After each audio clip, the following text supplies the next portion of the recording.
ওকে, তো আজকে আমরা এটা দেখবো যে এমএস ওয়ার্ডের মধ্যে আমাদের যে অনেক সময় দেখি আমরা ব্ল্যাঙ্ক পেজ ক্রিয়েট হয়ে যায়, আগে হতে পারে বা পরে হতে পারে বা মাঝখানে হতে পারে। তো সেই ব্ল্যাঙ্ক পেজগুলো আমরা ডিলিট করবো কি করে, ওটা আমাদের খুব অসুবিধা হয়। তো আমরা জাস্ট সেটা দেখবো আজকে যে ব্ল্যাঙ্ক পেজ ডিলিটেশন এমএস ওয়ার্ডে। ঠিক আছে, তাহলে আমরা প্রথমেই কি করব, ওয়ার্ড ওপেন করব। ঠিক আছে, ওয়ার্ড ওপেন করে ব্ল্যাঙ্ক ডকুমেন্ট নিয়ে নেবো আমরা একটা, এটা বড় করে নিই।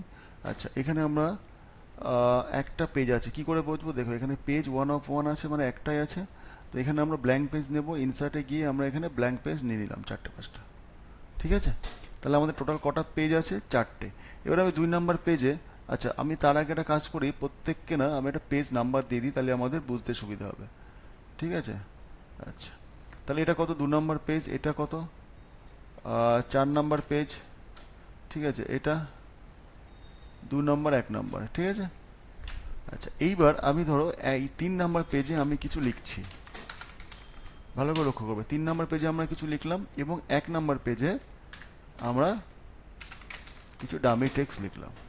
ঠিক আছে, তাহলে এইবার আমাদের 2 নম্বর পেজ ডিলিট করতে হবে, সেক্ষেত্রে আমি কি করব, একদম সোজা হিসাব হচ্ছে 2 নম্বর পেজে যে পেজটা তুমি ডিলিট করবে সেই পেজটাই সিলেক্ট করবে, সিলেক্ট করে দুবার কি মারবে, ডিলিট, 1 2, ডিলিট হয়ে গেল।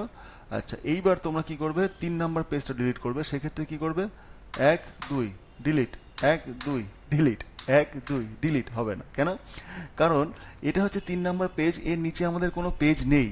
ভালো করে বুঝবে, এর নিচে আমাদের কোনো পেজ নেই। যখনই ব্ল্যাঙ্ক ডকুমেন্টের পিছনে কোনো পেজ থাকবে বা পরে কোনো পেজ থাকবে, সেক্ষেত্রে তুমি ডিলিট মারলে ডিলিট হয়ে যাবে, অসুবিধা নেই। কিন্তু যদি তার পিছনে কোনো পেজ না থাকে, সেক্ষেত্রে তোমার কি মারতে হবে, ব্যাক স্পেস। ঠিক আছে, তাহলে আমি এখানে ব্যাক সিলেক্ট করেছি, সিলেক্ট করে একবার ব্যাক স্পেস মারলাম, আমাদের পেজ ডিলিট হয়ে গেল। ক্লিয়ার? এবার ভালো করে দেখো আরেকটা জিনিস, আমি আর একটা পেজ নিচ্ছি।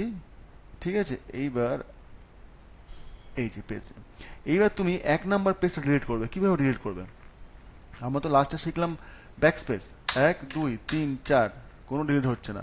তাহলে প্রথম পেজটার ক্ষেত্রে আমরা কি করব, ডিলিট মারবো, আর লাস্টের পেজটার ক্ষেত্রে আমরা কি করব, ব্যাক স্পেস, আর মাঝখানে যে পেজগুলো হবে সেগুলো তুমি যেটা খুশি মারলেই কোনো অসুবিধা নেই।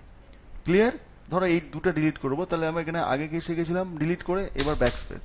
দেখো তাহলে কি আমরা কি ফর্মুলা বুঝলাম, যে ব্ল্যাঙ্ক পেজ যদি আমাদের প্রথমে থাকে বা 1 নম্বরে দিকে যদি ব্ল্যাঙ্ক পেজ থাকে, সেক্ষেত্রে আমাদের কি মারতে হবে, ডিলিট।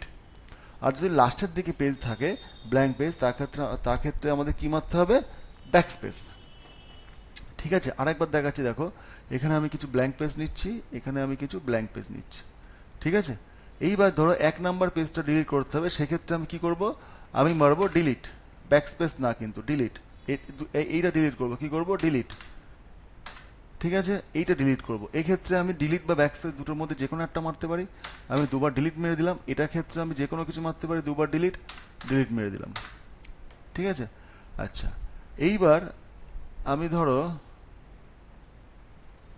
এই পেজটাকে আমি খালি করে দিচ্ছি। ঠিক আছে, এইবার এখানে আমি কিছু লিখছি। ঠিক আছে, এইবার ধরো 2 নম্বর পেজটা ডিলিট করতে হবে, তাহলে সেক্ষেত্রে আমাদের কি করতে হবে, এখানে আমাদের মারতে হবে লাস্টে যেটা থাকবে, সেক্ষেত্রে আমাদের ব্যাক স্পেস মারতে হবে, 1 2 ডিলিট। এটার ক্ষেত্রে কি হবে, ব্যাক স্পেস বা ডিলিট যে কোনো একটা মারলেই চলে যাবে, কোনো অসুবিধা নেই। কিন্তু প্রথমে যেটা থাকবে তার ক্ষেত্রে ডিলিট। ঠিক আছে, একদম ক্লিয়ার? যদি না বুঝতে পারো অবশ্যই সব কমেন্ট করো, যদি না বুঝতে পারো আমি ক্লিয়ারভাবে বুঝিয়ে দেবো, যার যা প্রবলেম আছে কোনো সমস্যা হবে না। ঠিক আছে তাহলে